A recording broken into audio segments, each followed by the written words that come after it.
ಕೆಲಸದವರಿಗೋಸ್ಕರ ಪ್ರಾಣ ಪಣಕ್ಕಿಟ್ಟ ಮನೆ ಯಜಮಾನಿ. ಈ ಗರ್ಭಿಣಿಯ ಹೆಸರು ಕೋಮಲ್. ಗಂಡ ಅರವಿಂದ್ ಕೆಲಸದ ಮೇಲೆ ಬೇರೆ ಊರಿನಲ್ಲಿರುತ್ತಾನೆ. ಕೋಮಲ್ಗೆ ವಿಡಿಯೋ ಕಾಲ್ ಮಾಡಿ ನಿನ್ನ ಡೆಲಿವರಿ ಆಗುವ ಸಮಯಕ್ಕೆ ವಾಪಸ್ ಬರುತ್ತೇನೆ ಅಂತ ಹೇಳುತ್ತಾನೆ. ಅಷ್ಟರಲ್ಲಿ ಕೋಮಲ್ನ ಮನೆ ಕೆಲಸದವಳಾದ ಗೌರಿ ಕೋಮಲ್ನ ಹಿಂದುಗಡೆಯಿಂದ ಬಂದು ಅವಳ ಕೆನ್ನೆಗೆ ಅರಿಶಿನ ಹಚ್ಚುತ್ತಾಳೆ. ಆವಾಗ ಕೋಮಲ್ಗೆ ಶಾಕ್ ಆಗುತ್ತದೆ.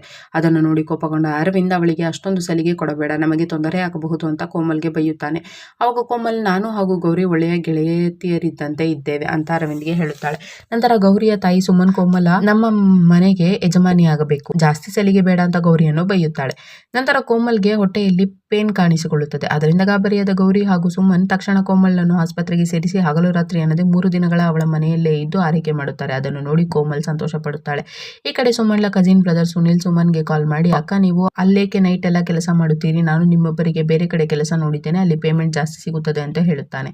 ಆವಾಗ ಸುಮನ್ ನಾವು ಕೋಮಲ್ ಕೊಡುವ ಪೇಮೆಂಟ್ ನಲ್ಲಿಯೇ ತುಂಬಾ ಸಂತೋಷವಾಗಿದ್ದೇವೆ, ನಮಗೆ ಬೇರೆ ಕಡೆ ಎಲ್ಲಿಯೂ ಕೆಲಸ ಬೇಕಾಗಿಲ್ಲ ಅಂತ ಸುನಿಲ್ಗೆ ಹೇಳಿ ಫೋನ್ ಕಟ್ ಮಾಡುತ್ತಾಳೆ. ಆವಾಗ ಕೋಮಲ್ ನಿಮಗೆ ಅಲ್ಲಿ ಜಾಸ್ತಿ ಸಂಬಳವಿದ್ದರೆ ಹೋಗಬಹುದು, ನಾನೇನೋ ತಪ್ಪು ತಿಳಿದುಕೊಳ್ಳುವುದಿಲ್ಲ ಅಂತ ಸುಮನ್ಗೆ ಹೇಳುತ್ತಾರೆ. ಆವಾಗ ಸುಮನ್ ನಮಗೆ ನೀವು ನಮ್ಮ ಮನೆಯವರು ಇದ್ದ ಹಾಗೆ, ನಾವು ನಿಮ್ಮನ್ನು ಬಿಟ್ಟು ಬೇರೆ ಎಲ್ಲಿಗೂ ಹೋಗುವುದಿಲ್ಲ ಅಂತ ಕೋಮಲ್ಗೆ ಹೇಳುತ್ತಾಳೆ. ಆವಾಗ ಗೌರಿ ಈ ಸಿಟಿಯಿಂದ 20 ಕಿಲೋಮೀಟರ್ ದೂರದ ಗಾಂಧಿನಗರದಲ್ಲಿ ಸುನಿಲ್ ಮಾವನ ಮನೆ ಇದೆ, ಈಗ ಅದು ಪಾಳು ಬಿದ್ದಿದೆ ಅಂತ ಕೋಮಲ್ಗೆ ಹೇಳುತ್ತಾಳೆ. ನಂತರ ಕೋಮಲ್ ನೆಕ್ಸ್ಟ್ ವೀಕ್ ಗೌರಿಯ ಮದುವೆ ಇದೆ, ನೀವಿಬ್ಬರು ನಿಮ್ಮ ಮನೆಗೆ ಹೋಗಿ ಮದುವೆಯ ಕೆಲಸ ನೋಡಿಕೊಳ್ಳಿ ಅಂತ ಅವರ ಪೇಮೆಂಟ್ಗಿಂತ ಜಾಸ್ತಿ ಹಣ 50,000 ಸುಮನ್ಗೆ ಕೊಡಲು ಹೋಗುತ್ತಾಳೆ. ಆವಾಗ ಸುಮನ್ ಈಗ ಈ ಹಣ ನೀವೇ ಇಟ್ಟುಕೊಳ್ಳಿ, ಮದುವೆಯ ಹಿಂದಿನ ದಿನ ನಾನು ಇದನ್ನು ತೆಗೆದುಕೊಂಡು ಹೋಗುತ್ತೇನೆ ಅಂತ ಕೋಮಲ್ಗೆ ಹೇಳಿ ಗೌರಿಯ ಜೊತೆ ಅಲ್ಲಿಂದ ಹೋಗುತ್ತಾಳೆ. ನಂತರ ಅಲ್ಲಿ ಒಬ್ಬ ವ್ಯಕ್ತಿ ಅವರಿಬ್ಬರನ್ನೇ ನೋಡುತ್ತಿರುತ್ತಾನೆ. ಅದೇ ಸಮಯಕ್ಕೆ ಸುನಿಲ್ ಅಲ್ಲಿಗೆ ಬಂದು ಅವರನ್ನು ಅವರ ಮನೆಗೆ ಡ್ರಾಪ್ ಮಾಡುತ್ತೇನೆ ಅಂತ ಹೇಳಿ ಒಂದು ವ್ಯಾನ್ ನಲ್ಲಿ ಕರೆದುಕೊಂಡು ಹೋಗುತ್ತಾನೆ. ನಂತರ ಅವರಿಬ್ಬರನ್ನು ಕದ್ದು ನೋಡುತ್ತಿದ್ದ ವ್ಯಕ್ತಿ ಅದೇ ವ್ಯಾನ್ ಅನ್ನು ಫಾಲೋ ಮಾಡಿಕೊಂಡು ಹೋಗುತ್ತಾನೆ.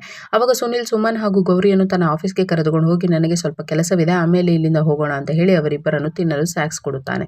ಅಷ್ಟರಲ್ಲಿ ಸುನಿಲ್ಗೆ ಒಂದು ಕಾಲ್ ಬರುತ್ತದೆ. ಆವಾಗ ಅವನು ಈಗಲೇ ವಾಪಸ್ ಬರುತ್ತೇನೆ ಅಂತ ಹೇಳಿ ಹೋಗುತ್ತಾನೆ. ನಂತರ ಅವರನ್ನು ಫಾಲೋ ಮಾಡಿದ ವ್ಯಕ್ತಿ ಅಲ್ಲಿಗೆ ಬಂದು ಲೈಟ್ಸ್ ಆಫ್ ಮಾಡಿ ಸುಮನ್ ಹಾಗೂ ಗೌರಿಯ ಪ್ರಜ್ಞೆ ತಪ್ಪಿಸಿ ಅವರನ್ನು ಅಲ್ಲಿಂದ ಕಿಡ್ನಾಪ್ ಮಾಡುತ್ತಾನೆ. ನಂತರ ಸುನಿಲ್ ಅಲ್ಲಿಗೆ ಬಂದು ಅವರು ಅಲ್ಲಿ ಇರದಿದ್ದನ್ನು ನೋಡಿ ಅವರು ವಾಪಸ್ ಮನೆಗೆ ಹೋಗಿರಬೇಕು ಅಂತ ಸುಮ್ಮನಾಗುತ್ತಾನೆ. ಆಮೇಲೆ 3 ದಿನಗಳಾದರೂ ಸುಮನ್ ಫೋನ್ ಸಿಗದ ಕಾರಣ ಗಾಬರಿಯಾದ ಕೋಮಲ್ ಅರವಿಂದ್ಗೆ ಫೋನ್ ಮಾಡಿ, ಗೌರಿ ಹಾಗೂ ಸುಮನ್ ನನಗೆ ಹೇಳದೆ ಎಲ್ಲಿಯೂ ಹೋಗುವುದಿಲ್ಲ, ಅವರ ಫೋನ್ ಕೂಡ ಆಫ್ ಬರುತ್ತಿದೆ, ಅವರಿಗೆ ಏನು ತೊಂದರೆ ಆಗಿರಬಹುದು, ಅವರ ಬಗ್ಗೆ ವಿಚಾರಿಸೋಣ, ಬೇಗ ಬನ್ನಿ ಅಂತ ಹೇಳುತ್ತಾಳೆ. ಆವಾಗ ಅರವಿಂದ್ ಯಾರನ್ನು ಕೂಡ ಅಷ್ಟು ನಂಬಬಾರದು, ನಮ್ಮ ಮನೆಯ ಒಡವೆ ಹಾಗೂ ಹಣ ಸರಿಯಾಗಿ ಇದೆಯೋ ಇಲ್ಲವೋ ನೋಡಿಕೊ, ಅವರು ಅವುಗಳನ್ನು ಕದ್ದುಕೊಂಡು ಓಡಿ ಹೋಗಿರಬಹುದು ಅಂತ ಕೋಮಲ್ಗೆ ಹೇಳುತ್ತಾನೆ. ಮದುವೆಯ 50,000 ಕೂಡ ನನ್ನ ಬಳಿ ಬಿಟ್ಟು ಹೋಗಿದ್ದಾರೆ ಅಂತ ಕೋಮಲ್ ಹೇಳ್ತಾಳೆ.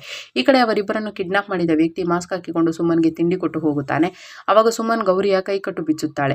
ಈ ಕಡೆ ಕೋಮಲ್ ಗೌರಿ ಹಾಗೂ ಸುಮನ್ರನ್ನು ಹುಡುಕುತ್ತಾ ಅವರ ಮನೆಗೆ ಹೋಗುತ್ತಾಳೆ, ಆದರೆ ಅದು ಬೀಗ ಹಾಕಿರುತ್ತದೆ. ನಂತರ ಕೋಮಲ್ ಸ್ಟೇಷನ್ಗೆ ಹೋಗಿ ಅವರಿಬ್ಬರು ಕಾಣೆಯಾಗಿರುವ ಬಗ್ಗೆ ಕಂಪ್ಲೇಂಟ್ ಕೊಡುತ್ತಾಳೆ. ಅವಾಗ ಕೋಮಲ್ ಸುನಿಲ್ ಬಗ್ಗೆ ತಿಳಿಸಿ ಅವನ ಡೀಟೇಲ್ಸ್ ಪೊಲೀಸರಿಗೆ ಕೊಡುತ್ತಾಳೆ. ಅವಾಗ ಪೊಲೀಸರು ಅವರು ಮದುವೆಯ ಕೆಲಸಕ್ಕಾಗಿ ತಮ್ಮ ಊರಿಗೆ ಹೋಗಿರಬೇಕು ಅಂತ ಹೇಳುತ್ತಾರೆ. ಅವಾಗ ಕೋಮಲ್ ಅವರ ಎಲ್ಲ ಹಣ ನನ್ನ ಹತ್ತಿರವೇ ಇದೆ, ಅವರು ನನಗೆ ಹೇಳದೆ ಎಲ್ಲಿಗೂ ಹೋಗುವುದಿಲ್ಲ ಅಂತ ಹೇಳುತ್ತಾಳೆ.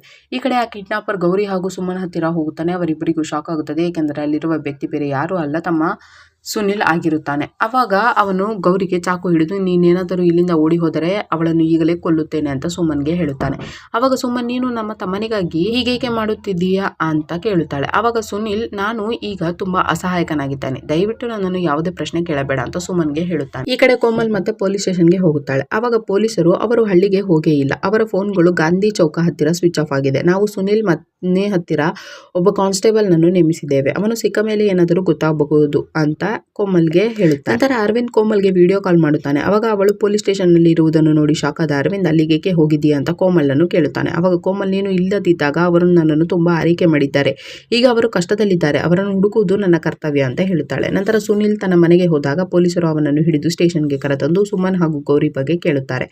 ಅವಾಗ ಸುನಿಲ್ ನಾನು ಅವರನ್ನೇ ಹುಡುಕಲು ಹಳ್ಳಿಗೆ ಹೋಗಿದ್ದೆ, ನನ್ನ ಬಗ್ಗೆ ನಿಮಗೆ ಯಾರು ತಿಳಿಸಿದರೋ ಅಂತ ಪೊಲೀಸರನ್ನು ಕೇಳುತ್ತಾನೆ. ಅವಾಗ ಪೊಲೀಸರು ಕೋಮಲ್ ಅವರ ಬಗ್ಗೆ ಹೇಳುತ್ತಾರೆ. ಅವಾಗ ಸುನಿಲ್ ಸದ್ಯದಲ್ಲೇ ಗೌರಿ ಮದುವೆ ಇದೆ, ದಯವಿಟ್ಟು ಅವರನ್ನು ಹುಡುಕಿ ಕೊಡಿ ಅಂತ ಪೊಲೀಸರ ಹತ್ತಿರವೇ ಕೇಳ್ತಾನೆ. ನಂತರ ಡ್ರಿಂಕ್ಸ್ ಮಾಡಿ ಸುಮನ್ ಹಾಗೂ ಗೌರಿ ಹತ್ತಿರ ಹೋಗುತ್ತಾನೆ. ನಾನು ನಿಮ್ಮಿಬ್ಬರನ್ನು ವಿದೇಶಕ್ಕೆ ಮಾರುತ್ತಿದ್ದೇನೆ, 3 ವರ್ಷಗಳಿಂದ ನಾನು ಇದೇ ಕೆಲಸ ಮಾಡುತ್ತಿದ್ದೇನೆ, ನನ್ನ ವಿಷಯ ನಿಮಗೆ ಗೊತ್ತಾಗಬಾರದು ಅಂತ ನಾನು ನನ್ನ ಸ್ನೇಹಿತನಿಂದ ನಿಮ್ಮಿಬ್ಬರನ್ನು ಕಿಡ್ನಾಪ್ ಮಾಡಿಸಿದೆ, ಆದರೆ ಈ ಕೋಮಲ್ ನಿಮ್ಮನ್ನು ಹುಡುಕುತ್ತಾ ಪೊಲೀಸ್ ಸ್ಟೇಷನ್ ವರೆಗೂ ಹೋಗಿದ್ದಾಳೆ, ಮೊದಲು ಅವಳಿಗೆ ಒಂದು ಗತಿ ಕಾಣಿಸಿ ಬರುತ್ತೇನೆ ಅಂತ ಅವರಿಗೆ ಹೇಳಿ ನೇರವಾಗಿ ಕೋಮಲ್ ಮನೆಗೆ ಹೋಗುತ್ತಾನೆ. ಅವಾಗ ಕೋಮಲ್ ಪೊಲೀಸರಿಗೆ ಫೋನ್ ಮಾಡಿ ಮಾಹಿತಿ ಕೇಳುತ್ತಿರುತ್ತಾಳೆ. ಅದೇ ಸಮಯಕ್ಕೆ ಸುನಿಲ್ ಅವಳ ಮೇಲೆ ಅಟ್ಯಾಕ್ ಮಾಡಲು ನೋಡುತ್ತಾನೆ. ಅವಾಗ ಪೊಲೀಸರು ಅದನ್ನು ಕೇಳಿಸಿಕೊಂಡು ನೇರವಾಗಿ ಸುಮನ್ ಮನೆ ಕಡೆ ಬರುತ್ತಾರೆ. ಆದರೆ ಸುನಲ್ ಅಲ್ಲಿಂದ ತಪ್ಪಿಸಿಕೊಂಡು ಹೋಗುತ್ತಾನೆ. ಅವಾಗ ಕೋಮಲ್ ಅವರಿಬ್ಬರನ್ನು ಸುನಿಲ್ ಕಿಡ್ನಾಪ್ ಮಾಡಿರಬೇಕು ಅಂತ ಪೊಲೀಸರಿಗೆ ಹೇಳುತ್ತಾಳೆ. ನಂತರ ಅರವಿಂದ್ ಕೂಡ ಅಲ್ಲಿಗೆ ಬರುತ್ತಾನೆ. ಈ ಕಡೆ ಸುನಿಲ್ ಗೌರಿಯನ್ನು ಒಂದು ಪೆಟ್ಟಿಗೆಯಲ್ಲಿ ಕೂಡಿ ಹಾಕಿ ಲಾಕ್ ಮಾಡಿರುತ್ತಾನೆ. ಅವಾಗ ಅವಳು ಒದ್ದಾಡುತ್ತಿರುವುದನ್ನು ನೋಡಿದ ಸುಮನ್ ತನ್ನನ್ನು ತಾನು ಬಿಡಿಸಿಕೊಂಡು ಅವಳನ್ನು ರಕ್ಷಣೆ ಮಾಡುತ್ತಾಳೆ. ಆದರೆ ಅವಾಗ ಗೌರಿ ಉಸಿರಾಡದ ನೀರಿಗಾಗಿ ಒದ್ದಾಡುತ್ತಿರುತ್ತಾಳೆ. ನಂತರ ಪೊಲೀಸರು ಸುನಿಲ್ ನ ಕಾಲ್ ರೆಕಾರ್ಡಿಂಗ್ ತೆಗೆಸಿ ಅವರ ಕಾಂಟ್ಯಾಕ್ಟ್ ನಲ್ಲಿದ್ದ ದೀಪಕ್ ಬಗ್ಗೆ ಸರ್ಚ್ ಮಾಡುತ್ತಾರೆ. ಆದರೆ ಅವನ ಬಗ್ಗೆ ಮೊದಲೇ ಅನೇಕ ಕಂಪ್ಲೇಂಟ್ ಇರುತ್ತವೆ. ಹೀಗಾಗಿ ಪೊಲೀಸರು ಅವನನ್ನು ಅರೆಸ್ಟ್ ಮಾಡಲು ಮುಂದಾಗುತ್ತಾರೆ.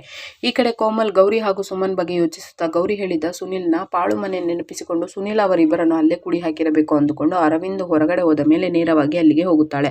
ಅವಾಗ ಕೋಮಲ್ನ ನೋಡಿ ಸುಮನ್ಗೆ ತುಂಬಾ ಖುಷಿಯಾಗುತ್ತದೆ. ನಂತರ ಎಲ್ಲರೂ ಅಲ್ಲಿಂದ ಬಚಾವಾಗಿ ಹೋಗಬೇಕು ಅನ್ನುವಷ್ಟರಲ್ಲಿ ಸುನಿಲ್ ಅಲ್ಲಿಗೆ ಬರುತ್ತಾನೆ.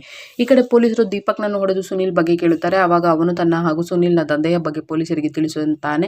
ಈ ಕಡೆ ಸುನಿಲ್ ಮೂವರನ್ನು ಕಟ್ಟಿ ಹಾಕಿ ಕೊಲೆ ಮಾಡಲು ನೋಡುತ್ತಾನೆ. ಅಷ್ಟರಲ್ಲಿ ದೀಪಕ್ ಅವನಿಗೆ ಕಾಲ್ ಮಾಡಿ ಹೊರಗಡೆ ಬಾ ಅಂತ ಹೇಳುತ್ತಾನೆ. ನಂತರ ಸುನಿಲ್ ಡೋರ್ ತೆಗೆದಾಗ ಪೊಲೀಸರು ಅರೆಸ್ಟ್ ಮಾಡುತ್ತಾರೆ. ಆಮೇಲೆ 1 ತಿಂಗಳ ನಂತರ ಕೋಮಲ್ ಒಂದು ಗಂಡು ಮಗುವಿಗೆ ಜನ್ಮ ನೀಡುತ್ತಾಳೆ. ಕಥೆ ಇಲ್ಲಿಗೆ ಮುಗಿಯುತ್ತದೆ. ಈ ವಿಡಿಯೋವನ್ನು ಪೂರ್ತಿ ನೋಡಲು ದಂಗಲ್ ಟಿವಿ ಚಾನೆಲ್ನ ಇನ್ಸಿಯಾನ ಅನ್ನೋ ವಿಡಿಯೋ ನೋಡಿ ಸರ್ಚ್ ಮಾಡಬಹುದು.